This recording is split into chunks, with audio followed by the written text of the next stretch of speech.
warahmatullahi wabarakatuh. Waalaikumsalam warahmatullahi wabarakatuh. Baiklah, sebelumnya perkenalkan nama kakak Fadila Ristinevia, berasal dari Stikes Mercu.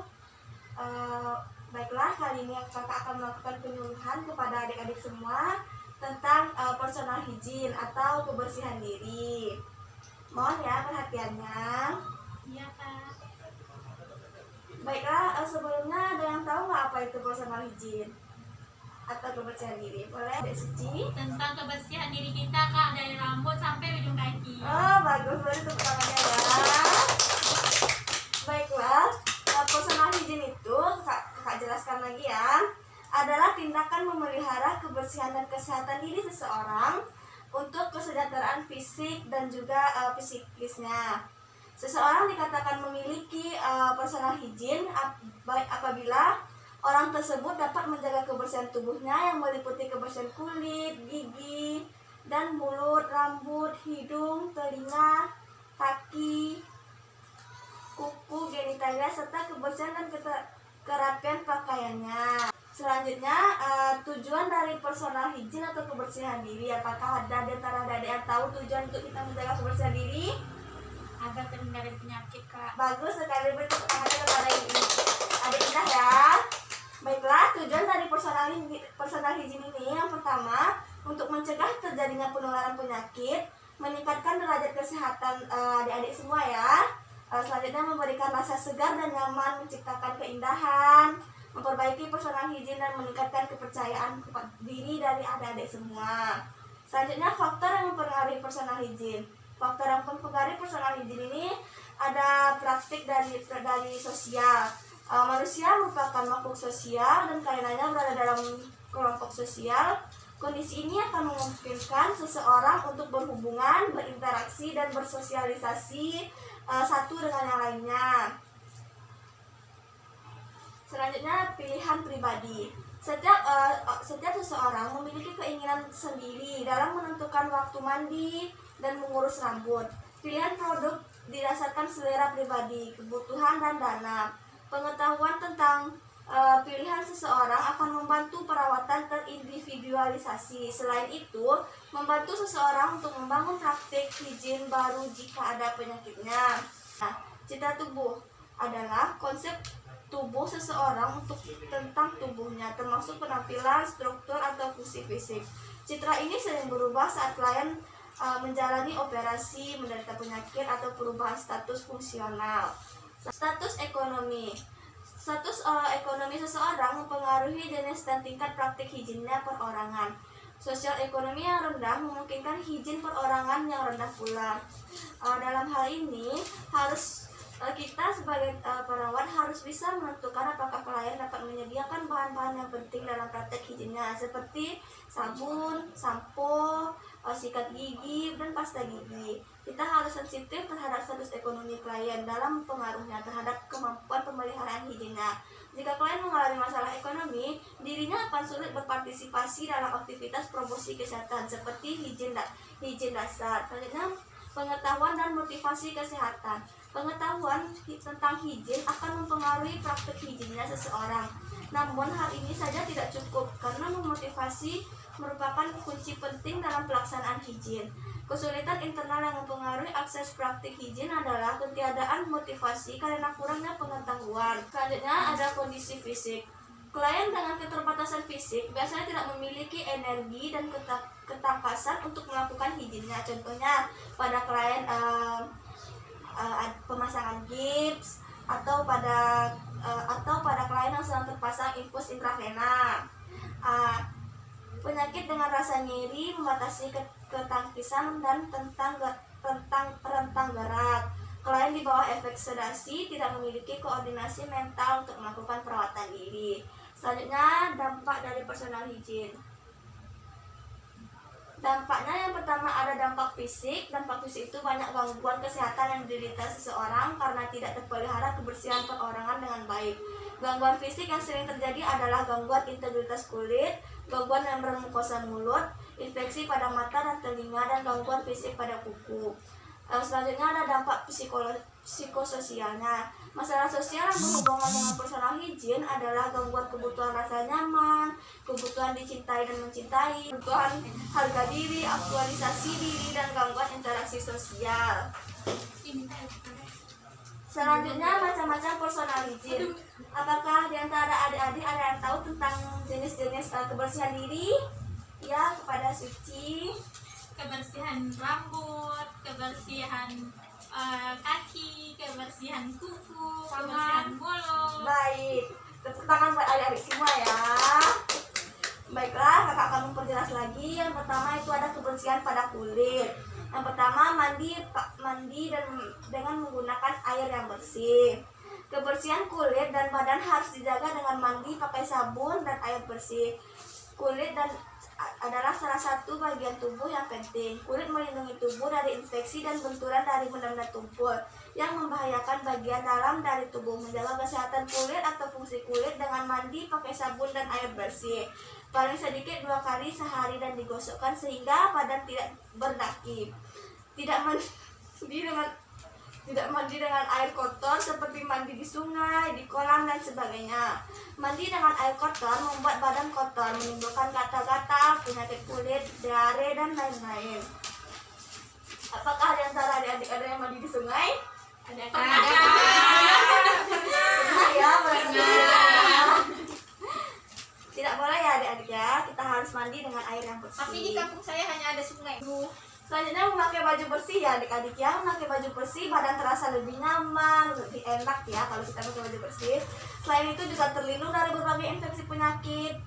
Pakaian memberi pengaruh pada kulit. Kulit terlindung dari gesekan, tekanan, menimbulkan panas, dan dalam skala tertentu dapat menahan radiasi dengan memakai pakaian dan dapat menimbulkan kehangatan pada tubuh. Contohnya pada baju atau rok harus dijaga kebersihannya, berganti pakaian minimal 1 kali setiap hari dan tidak tertukar-menukar dengan orang lain. Setelah itu mencuci segala pakaian yang kotor dengan air bersih dan sabun serta bilas sampai bersih. Selanjutnya kebersihan tangan dan kuku kaki. Tangan, kuku, dan kaki.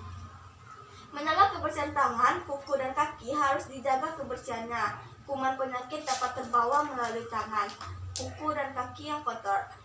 Tangan, kaki, dan kuku yang kotor membawa bibit penyakit. Bibit penyakit dan telur cacing yang mungkin ada dalam tangan atau kuku yang kotor itu akan tertelan dan masuk ke dalam tubuh. Apakah ada di antara adik-adik yang suka memain tanah? Suka.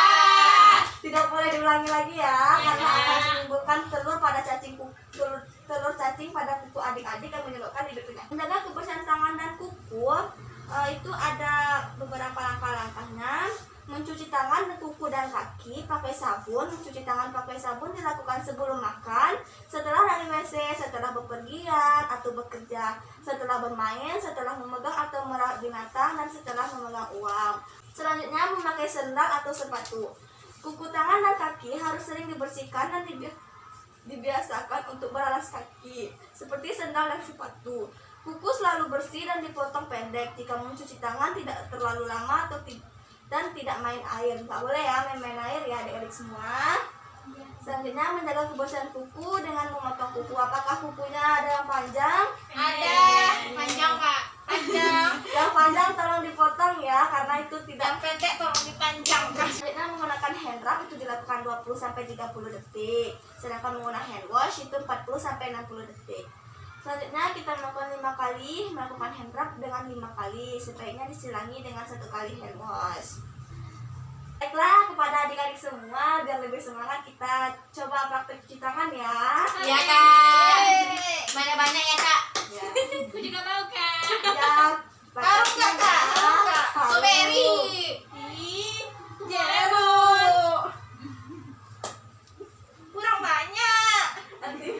Lagi-lagi. Aku juga Kak. Baiklah, yang pertama Aduh. gosokkan Mas pada telapak strawberry. tangan dengan 4 kali ya, lalu menggunakan jari. Ikuti kakak ya adik-adik semua. Oke, Kak. Lalu seperti gerakan memutar.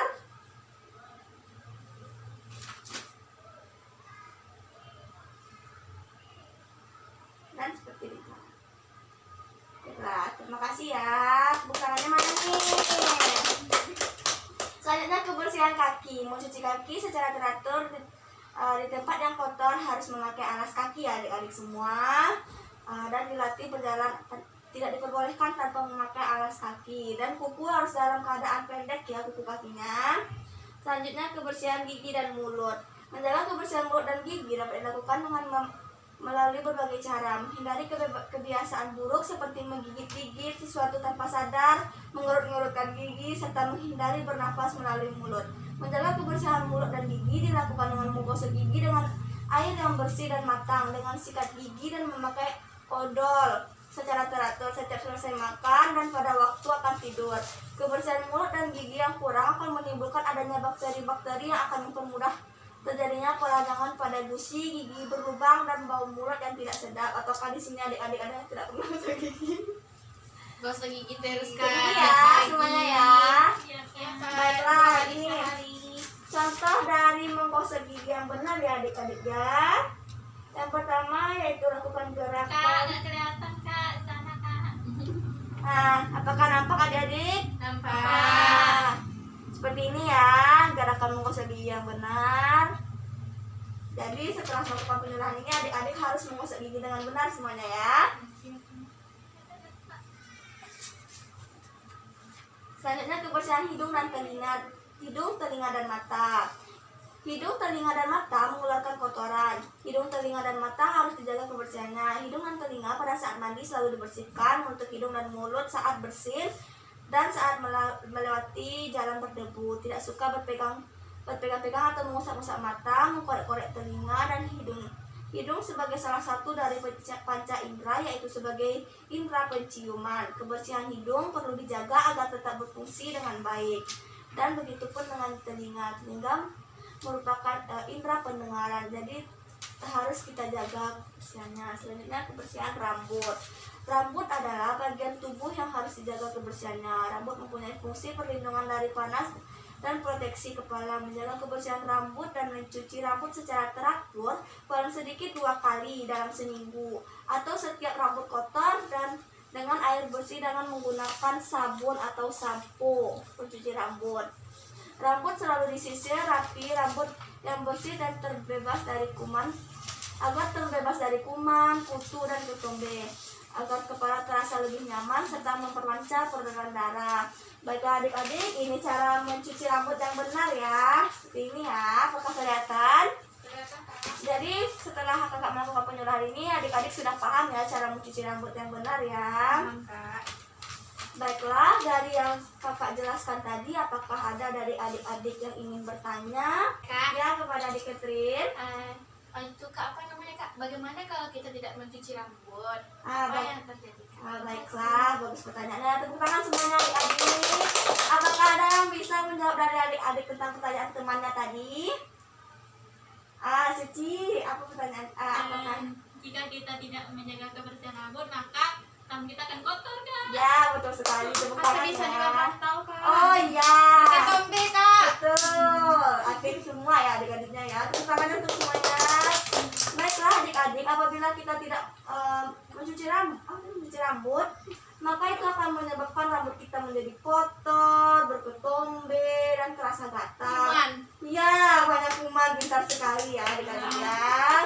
Apakah Catherine paham dengan penjelasan kakak tadi? Paham. Baiklah, siapa yang mampu menyebutkan kembali tentang cuci tangan yang benar? Apabila adik-adik ada yang mampu, akan kakak kasih reward loh. Ada yang mampu nggak? Ya, kepada Indra. Kita memakai hand sanitizer atau hand scrub. Ya. Setelah itu kita gosokkan ke tangan dengan 6 Ya. langkah.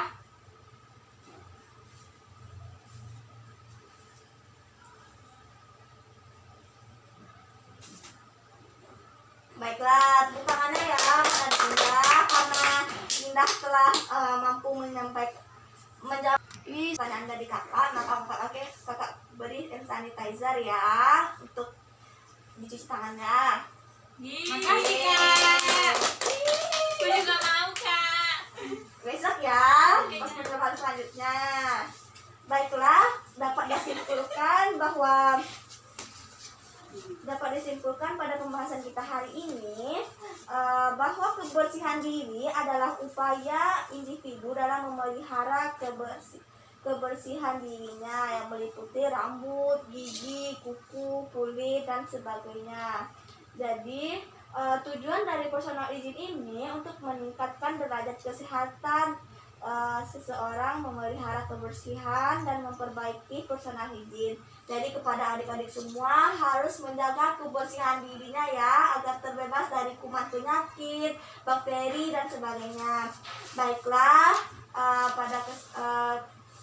penyuluhan kali ini telah selesai.